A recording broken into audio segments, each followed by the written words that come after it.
The biggest advice I would give to any graduate that wants to go into food science and do something specifically in the food industry is absorb everything you can in whatever role that you take. In product development, which is really nice, you get to see so many different aspects of the business. You're not just in a little bubble in a company, even if it's a large corporation. Because you are launching a product, you have to deal with sales, marketing, you have to deal with production. Sometimes you're just sitting in meetings that you might not even speak in, but just absorb everything that people are saying. You learn so much just from learning from other people and being around other people with different backgrounds and expertise. Sometimes just being around other people and absorbing their knowledge and experience gets you really far. And I've done that my entire career, and I've learned a tremendous amount from other people. Welcome to episode 17 of the FoodGrads Podcast, the podcast where we explore careers in the food, beverage, and hospitality industries. I'm your host, Veronica Hislop, a molecular science graduate student and career partner with FoodGrads. On this week's podcast, I interviewed Karen Cardona, founder and owner of True Leaves Consulting. True Leaves Consulting is a consultancy agency with the goal of helping to bring food and beverage products to the masses. Whether it's finding reliable suppliers, crafting the perfect recipe, or developing compliant product labels, True Leaves Consulting is there to help. In this episode, Karen and I talked about her career journey, starting with her co-op program at Fanshaw College, all the way to starting her own consulting business. In between, Karen shares her experiences working at Kraft Heinz, Nestle, and the vegan cheese company, Nuts for Cheese. In this episode, we also discuss what a consultant does, the Food Venture program, Karen's passion for empowering women and women of visible minorities. Overall, Karen was inspiring to chat with, and it's so exciting to learn that she has started her own consultancy business, which marries up all the talents that she's built up over the years. With Karen's journey, you really can see how important it is to put yourself out there, and it's only by doing that new doors can start to open for you. I hope you enjoyed this show, so let's get into it.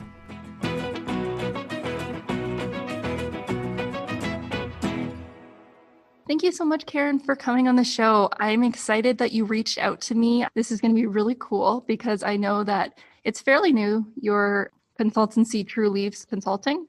Thanks for being on the show. Thanks for having me. It's super exciting to get myself out there and kind of talk about what it is that I do now that I've started my own business for consulting. Now, I want to dive right into it, and I want to get to know you and how your path has led to where you are. And I'd love to start with your journey into the food industry. And from what you've told me, you started in the food industry as a co-op student while attending a chemical laboratory technician program at Fanshaw, if I'm not mistaken. Yeah. Would you be able to talk about your journey from getting from there to essentially starting your own business? That's pretty big. First and foremost, what I would say is a lot of people don't know what product developers do, is what I realized even after 11 years of being in the food industry. They don't know that this kind of thing exists, research and development, creating products, and my whole journey started there. So when I first applied as a student in my co-op program to the position that was available at Nestle, I had no idea what it was. And it just was a quick little blurb I saw on the website for Fanshaw that they were hiring in their product development group, and they just needed someone as a co-op student to help the other product developers with all of their projects. So I remember being in my semester, being one of the last people to get a job that semester. And it was one of the last postings that came up. I just got super lucky and did the interview and I got the job. And it's really was my first foot into the industry. I had no idea that this kind of job even existed. When I took my chemical lab program, I wanted to work in a medical lab. That was my whole goal for taking that program. I just wanted to test blood and be in a quiet little laboratory. I'm an introvert, so I thought, okay, that's a perfect job for me. I could just go in a corner and test things and no one will bug me and I can make money that way. But that's not what happened. I ended up going into the food industry and I was 18 years old. I was so young. I had no idea what was going on. I walked in my first day and they had this pilot plant there where they were making ice cream from scratch and getting the egg yolks and the cream and mixing things and pasteurizing it and then adding the flavors, and all the stuff they were working on was brand new. It was stuff that wasn't on the market yet. And so my whole job was just to help those product developers make the product in the pilot plant. but they also let me join all the meetings. So I was getting to see like the business aspect of it, working with the sales and marketing team, working with the ingredient suppliers, and also working with the production team, seeing how those things were rolled out when it actually got to that stage of commercialization. So after I was done my co-op there, I thought, this is exactly what I want to do in my career. This is so much fun. I love food. Like I'm a home cook. I'm passionate about that. So it was like weaving both things that I do, cooking and the science portion of what I was taking in school. That was my first step into it. And then ever since then, I just kept with it. So I worked with Nestle for 4 years after that, doing product development. They hired me on after I graduated from my program, which was awesome. And then I even got to go to France, part of Nestle. They have a global research center in France that I just had like this crazy opportunity to go for 1 year and work as a developer over there. So I took it and I went and I got to live over there and do kind of the same thing I was doing in Canada, but more on a global aspect for Nestle for ice cream formulas. And that was a whole experience in itself. And I learned so much over there about how to make products, how to make them taste good. I was really into the sensory evaluation component while I was there.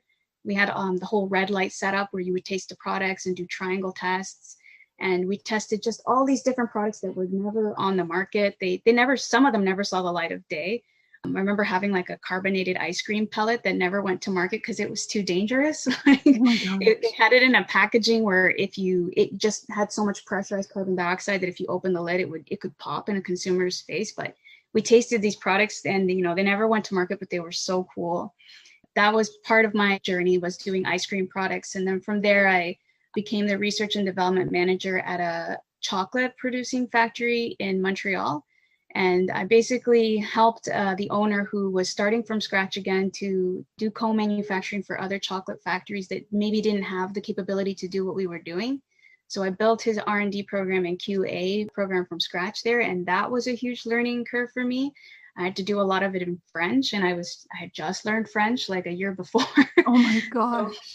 So that was an experience. And what it taught me was to not be scared to try something, like just get out there and do it. And I learned a tremendous amount, but he was already like a successful business owner. This was his second go at it. He was so successful. He became my mentor. Like, he taught me so much about the food business and how to do things from the ground up. And I think that was the basis for me to really continue in my career and feel confident that I could do whatever anyone threw at me. So from there, I went to go work at Heinz as a product developer. And I worked a lot with salad dressings and sauces. I got to work through Heinz because they do a lot of food service with the big guys. So we made a lot of the sauces for McDonald's, Subway, Dairy Queen, and all these other guys. So that's what I ended up doing for about 1.5 years, was making prototypes and working directly with the chef at Heinz to create concepts for all of these people. And yeah, those were the 3 customers that I worked with mostly, was Subway, McDonald's, and Starbucks. And it was really neat. You had to eat everything that you create. So I was eating quite a bit. And that's been all my jobs in product development. You have to taste everything you do. So the amount of ice cream and chocolate and sauces that I've eaten in my career is obscene. Like, it's ridiculous. I shouldn't weigh what I weigh. I should probably be 300 pounds. But, it's also the fun part for me because, like I said, I'm a home cook. So tasting things and changing it as you go along, it's my passion, and I love creating things. And then from there, I went to work with Nuts for Cheese, which is this brand that emerged out of nowhere. I should mention, I had a bit of a break there. I had my girls. So I got pregnant and I had 2 little girls. I had twins. So I took a break from the food industry for about 2 years, and I dedicated my time to just be at home with them. And I quit my job at Heinz. But when I was ready to go back into the food industry, I jumped into this role at Nuts for Cheese. And it was this really small company. There was maybe 5 people. And the owner was looking for someone to run her plant, which wasn't really like a production plant at the time. It was just this tiny little kitchen she was operating out of. And she was selling at the farmer's market this like really innovative vegan cheese. And she just didn't have the tools to know how to get it into the market in the right way. So when I first joined her, we had a conversation and I said, hey, look, I can help you. I have this background in food science. I think I know what you need. I can make your recipes better and make them food safe and make them last longer. And I can also help you with your packaging, your nutritional facts table, your ingredient deck. And she's like, was so excited, and she brought me on as a consultant. So I worked with her for several months as a consultant, and then she hired me on full time. And then I became her director of operations eventually. So I worked with her for 4 years, and we grew that business like a lot. In that 4 years, we were up to more than 20 employees by the time I left, and we were making more than triple the amount that we started off with. And it was quite the journey because it's such a new space with plant-based foods. But after working there and learning basically how to run operations, I just knew it was time to kind of do things on my own and pursue my own interests. And as hard as it was to leave that position, I'm really excited for this new part of my journey and doing things for my own benefit, as well as helping other people, which is what I love doing. So my consulting allows me to do that. It allows me to still be creative, but also help people. And it's just the perfect blend for me of what I love to do. Well, there's so many things to unfold with your story about, you've said putting yourself out there, and I can tell in multiple places in your story that that's something that you've done, and to leave a job that you really enjoy to start your own consultancy, that must have not been easy. It's not. I kind of eased my way into it. I started consulting before I even left that job. And as I was doing that, I realized that this is actually what I enjoy doing. And that's what I started off with the owner of Nuts for Cheese as well. I started off as a consultant. So I know that's my strength, and I know that's where I like to be. And being a consultant for other people lets me work on a bunch of different products at the same time while not having to worry about the day-to-day operations, which was the main part of my job at Nuts for Cheese.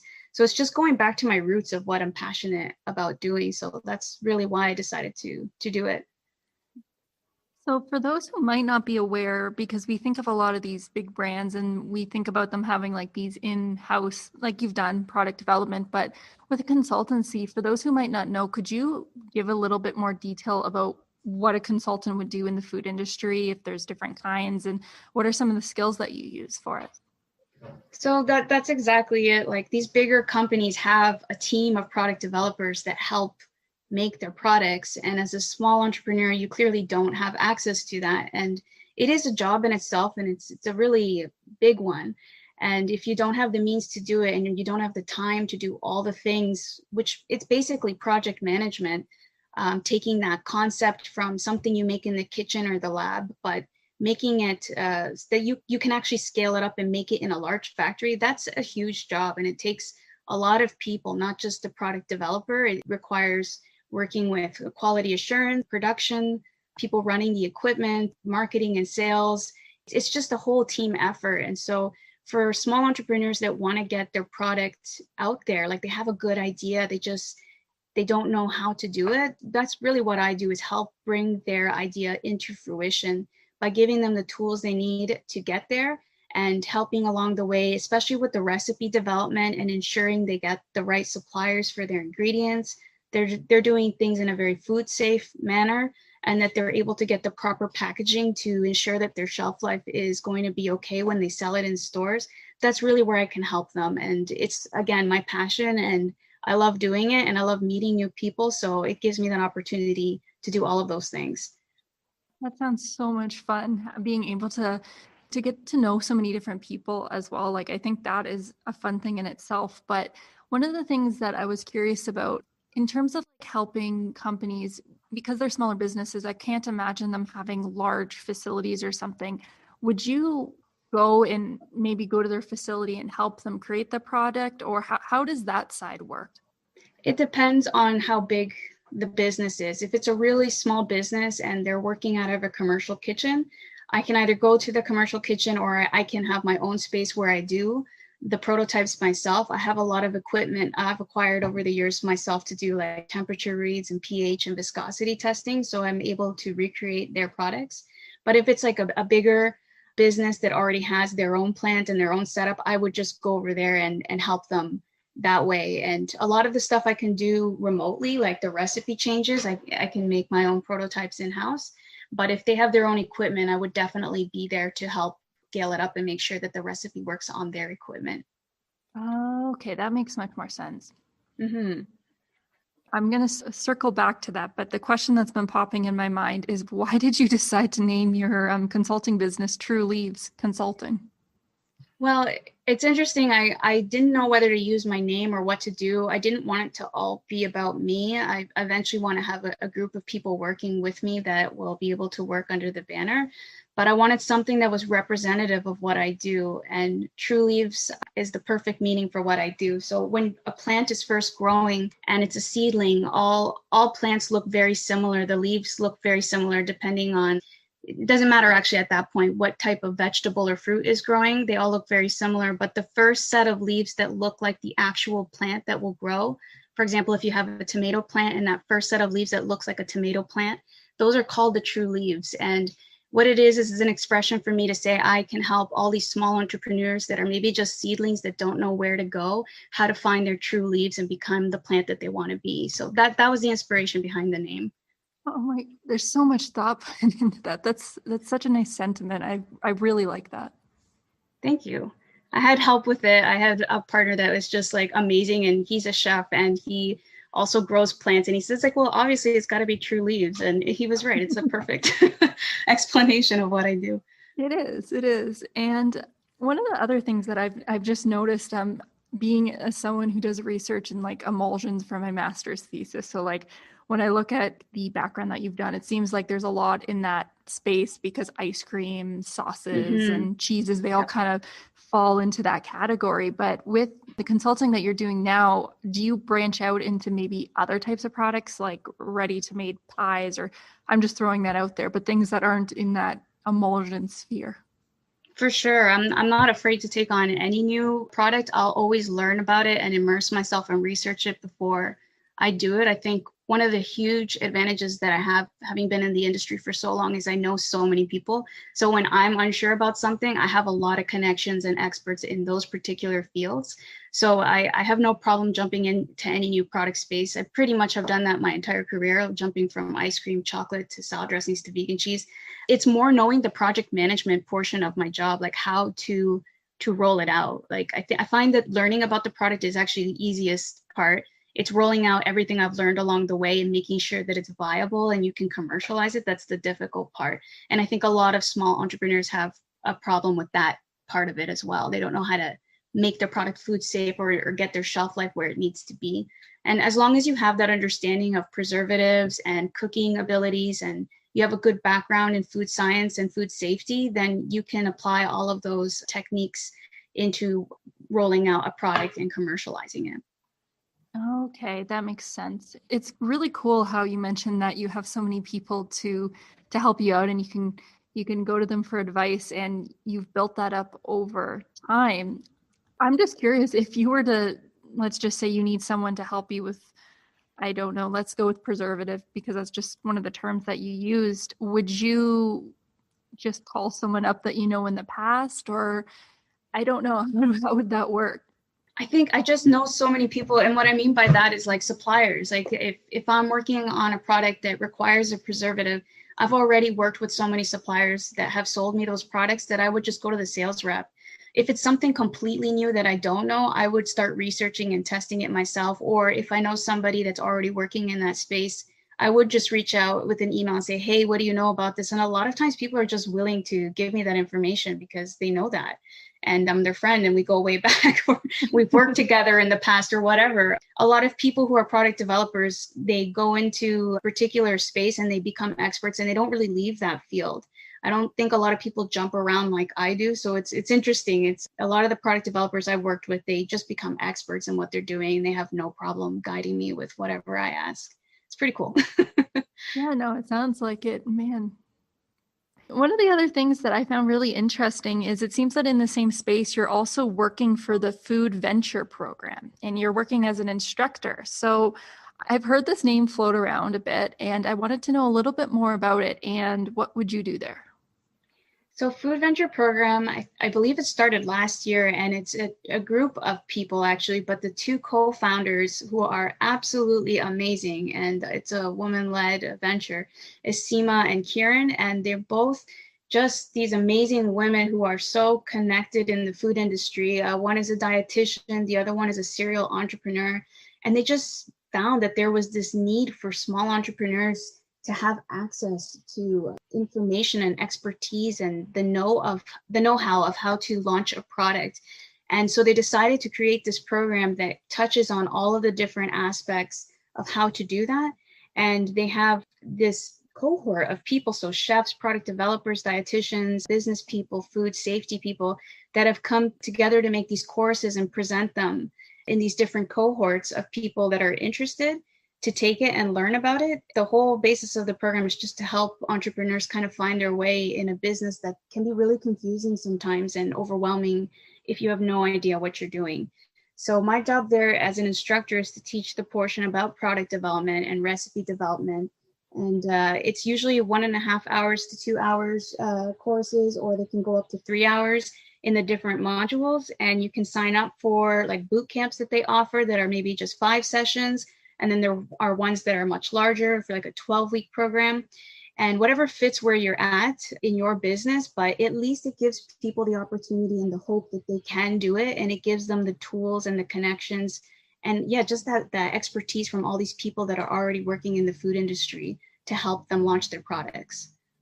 It's so exciting that there's a program out there, because with the food space, it's not like, you're building a product in terms of like a chair where there's not like, okay, I'm assuming that there's going to be all these other safety compliance, but with food, like you said, with the commercialization, once you go from like the farmer's market to, a step up to the grocery store, there's just so much for someone as a new entrepreneur to consider in terms of, like you said, food safety, packaging, Exactly. all these crazy things. So it's really exciting to know that in addition to, people like you doing consulting businesses, there's also these other places where you can just go and learn in terms of it. Mm-hmm. So that's really exciting. Yeah, and that program has seen a lot of people come through in the past year, a lot of interest there. So it's doing very well. And besides being an instructor for Food Venture program, I also help the people that have completed the program. So there are a lot of businesses that do the program. They're like, we learned so much. We feel confident in going forward. We're going to do it. And then there are other people that are like, okay, there is so much to do. I don't know where to begin. And I maybe want to focus on the business and the marketing, or I'm the face of the brand and that's what I want to do. But I don't want to deal with the food science or the regulatory or the legalities of having a food business. And that's where I come in with my consulting business, because I help those people make sure that they're able to do those things in the proper manner and following all the regulations from the CFIA. It's a perfect match. You found that little niche just to put yourself. So that's good. Another thing that you had mentioned that I find really interesting, and I want to point out, is that you said that it was a woman-led leadership. And I think that's another important thing to point out, because I think that's a really important subject in terms of leadership and seeing more visibility in these roles, because I think that when we promote women, I do think that it kind of lifts everyone up. And I think that that's great. You've mentioned that earlier, that in the product development space, that women who are Latina and like people of color, it's not as noticeable. And I wanted to know more. You had mentioned that you're passionate about this subject. Could you tell me why you're passionate about this? And maybe we can go with the conversation from there.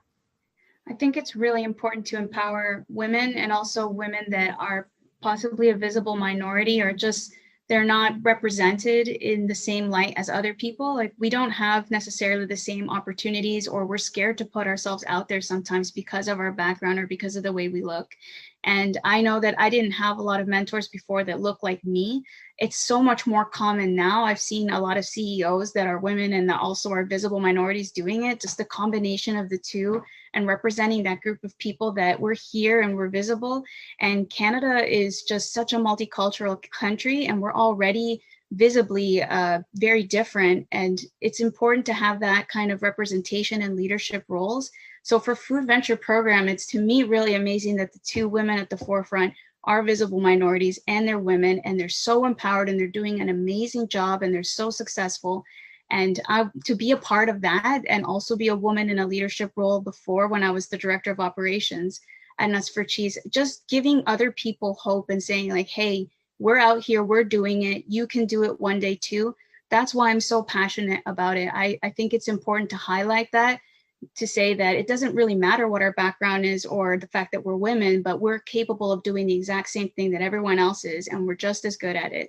And so that's really my goal with that, is to empower other people that look like me and say, hey, I wasn't born in Canada. My parents came from El Salvador, and we came to Canada under a refugee status, but we had all the same opportunities and we did what we could with what we had. And both my sister and brother and we've done what we could with all these opportunities, and we're representing a portion of the population that exists. And we just want to empower them and say, hey, you can do it too. You have these opportunities, you have these tools. Don't let those things hold you back. Just keep going forward. I'm so happy I'm able to share that with others, because it's so important. And I think the food space is, if anything, one of the best spaces that you could be doing it, because every culture has its association with foods as well. And to be able to see the people behind it as well. And in food allows you to share a story as well. It's so true. Like, food is the one thing that unites people, and it's the one language that everybody can speak. And no matter what your culture or your background is, it brings people together, and you can just explain a lot about who you are through your food. And so having people that are from all different backgrounds representing that in the food industry, it is the perfect place to do it. And I think the way you said it was perfect, actually. It's the perfect industry to do that. It's you have so many opportunities to do it.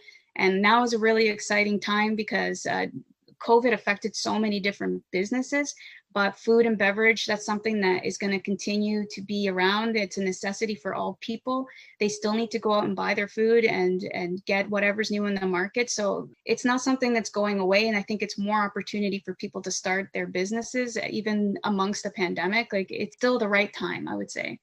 Yeah, especially for the category like the grocery store. And I was talking to one of my lab mates this week, and we were talking about how we miss potlucks. And I miss potlucks because that was the time when everyone would come together and like bring a home cooked dish or something. And I was exposed to so many things that I've never heard of these dishes before. And I was like, wow, this is awesome. And like, it represented who they are at home. That's so true. I feel the same way about potlucks. I had just recently, before the pandemic, started going to a vegan potluck, and I wasn't vegan before I started working at the vegan cheese factory, but I started eating a lot more plant-based afterwards. I would consider myself a flexitarian. I go weeks without having any meat or cheese, but I do go back and forth. And at the potlucks, I learned so much about how to cook and like what ingredients to use to make things taste good without having meat or dairy in it. And it's just a good space to like learn about things. You're like, oh, I guess I can use that kind of bean in this dressing, or, oh, look at that. You know, you just learn all these different techniques for cooking that don't necessarily rely on meat or dairy and still get good flavor. I'm going to have to like hijack these potlucks because I want to learn more about. My dad's very much into, he's a meat eater, and I would love to incorporate some more vegan dishes, but I find it's difficult to, it's not like I can just put like a really good salad in front of him or something like that. So like if I could like trick them, so exactly. to say, so I need to hijack this potluck. I think for sure it's that's the trickiest thing about doing vegan dishes, is trying to get people to eat it. But if it tastes good, like, it doesn't matter. People will just want to eat it because it tastes good. You don't even have to tell them it's vegan. And that's how you have to create your dishes. Just make it taste really good, and no one will complain or say anything about it. Exactly. I need more practice at that, I'm not gonna lie. But with all these new products coming out, it's making things easier, because even the space like 10 years ago, like I remember you're mentioning about, you know, you worked at Nuts for Cheese. When I was back in high school, vegan cheeses were definitely not prominent, or a lot of these alternative meats and all these things, you just could only really get like tofu sausages or, you know, soybean. And I'm not saying that it's a lot easier to be vegan now than it was before. 100%. I think there was stuff out there before, it just didn't taste good, or they didn't try hard enough. They're just trying to say, okay, there's a segment of people out there, we have to have this product out there, they'll buy it. But now the stuff that's coming out tastes good. Like, it actually tastes good. Like the Beyond Meat burger and the sausages they make with the pea protein base, like that stuff is amazing. I use it all the time in my cooking, and I don't miss meat at all when I'm having a dish like that. It tastes so much better than some of the older things that were in the market before. They actually put a good foot forward and said, hey, we can make things that taste just as good as meat, and you don't have to feel like you're missing out. Yeah. And that's what I'm excited for the future in terms of the food market, is because you have a lot of these people who are in these startups and they have these great ideas for vegan or vegetarian or alternatives and all those types of spaces. And they're coming from a place of, I'm just tired of eating some poor food. I'm just going to do it myself. And then other people can jump in. So I'm so excited for that space. And I bet you are too. It's a huge space. It's growing every single day. I can't believe how much it's changed even since I started 4 years ago in the space. All the competitors that are popping up out of nowhere. It's actually a really good thing. It just forces people to be better and to make their product taste better. So it's an exciting time for plant-based foods for sure. Totally. And going back into what we were speaking about earlier and with leadership and that, I thought this would be a good time to ask you, what advice would you give students and new graduates just starting out in the industry? What advice would you give them?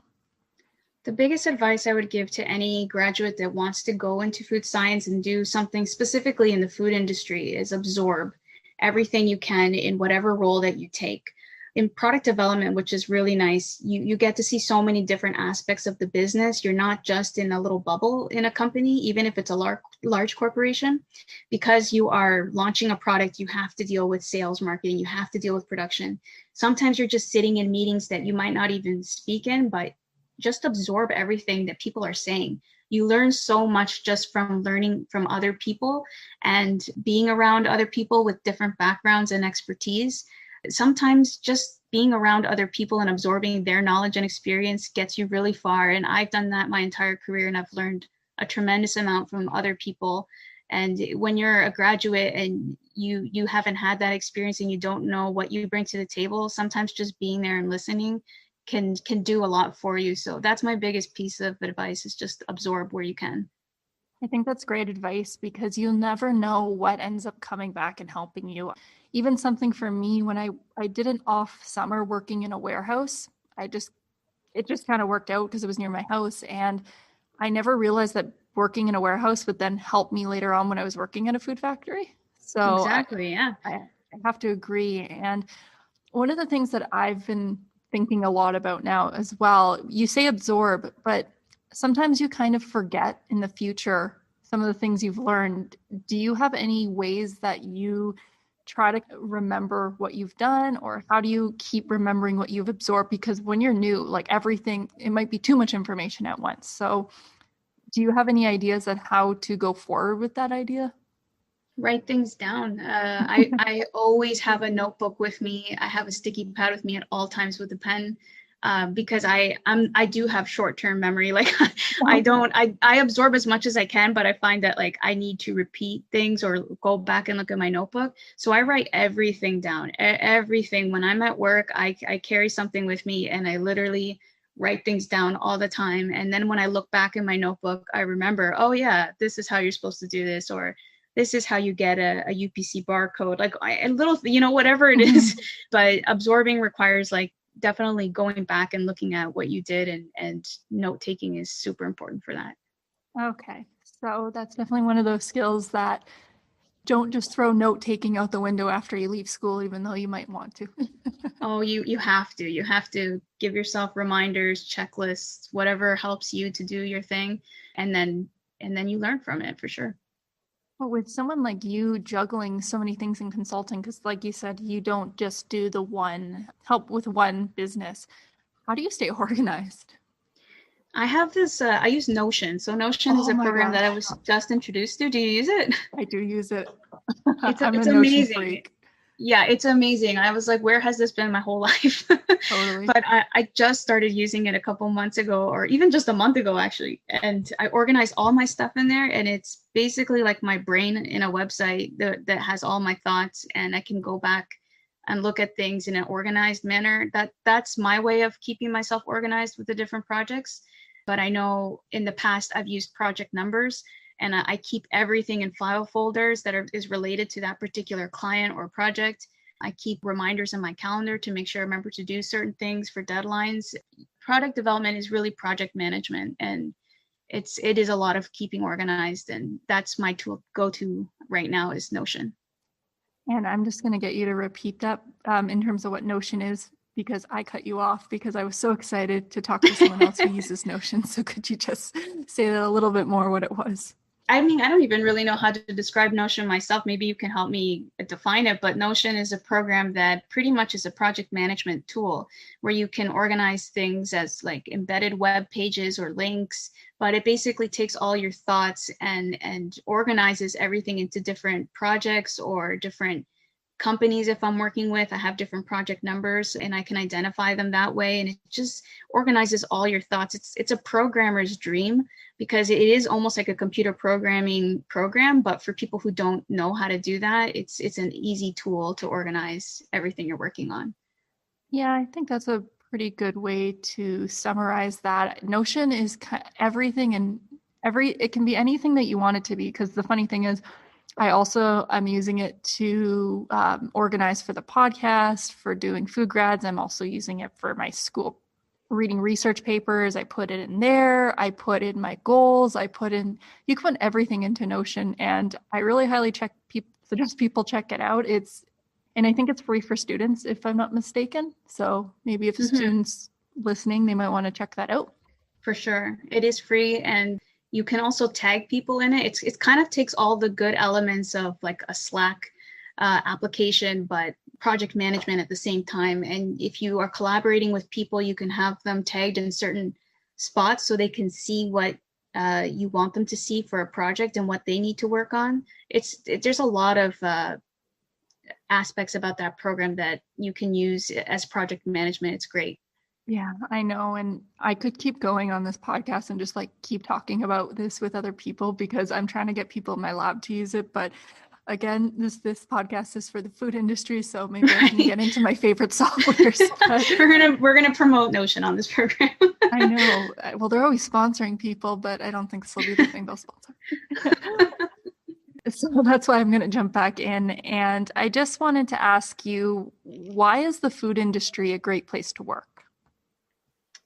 The food industry is so interesting. There's constant innovation, and coming from a product development background, that to me is super interesting. Just seeing what's coming out, what ideas people have on the horizon, what new ingredients you can use in your recipes, what types of packaging are coming out. It's a dynamic industry. It's a small industry is what I would say. Having been in the industry for over 10 years, you start to bump into the same people, and making connections becomes easier and easier as you get comfortable in your space. It's just exciting. The opportunities are endless, and the more people you know, the more well-versed you are to be successful in it. So just put yourself out there. And if you're ever at those food trade shows, I know a lot of them are online now, but it's a great way for even students to meet people and make connections that maybe later on in life you'll use, you don't even know. So I love the food space for that. It's interesting. It totally is. And it's small, but then it doesn't seem like it's small. But I think that's what's exciting about it. And you are right. You bump into the same people, and it's just really strange how it happens. And that's why it's always good to have good relationships with everyone. Exactly. For sure. So I think that's a good place to end off the podcast. But before we go, I just wanted to ask, where can people find you? So we have a website for True Leaves Consulting. It's called trueleavesconsulting.com. And then I'm also can be found at the Food Venture Program. So www.foodventureprogram.com. And the courses that are offered there, you'll see me as an instructor on there. I also have my email, innovationcardona@gmail.com, where I talk to people one-on-one with their particular businesses. So those would be the best ways to contact me. And of course, I have my LinkedIn with my contact information in there as well. That's great. And I'll make sure to link everything in the show notes so people can easily find you. Thank you so much, Karen, for coming on the show. It's pretty awesome what you do. And I think if people are new to the business side with the food industry, or if they want to know more about consulting, I think that you are a great resource. And I'm so happy that I was able to share this with everyone. Thank you so much for the opportunity. I really appreciate it. And yeah, it's a scary time for me just putting myself out there, but I think I have a lot to offer, and I hope people will take that, and I can get myself out there, my name out there as my own consultant. Thank you so much. I really appreciate it.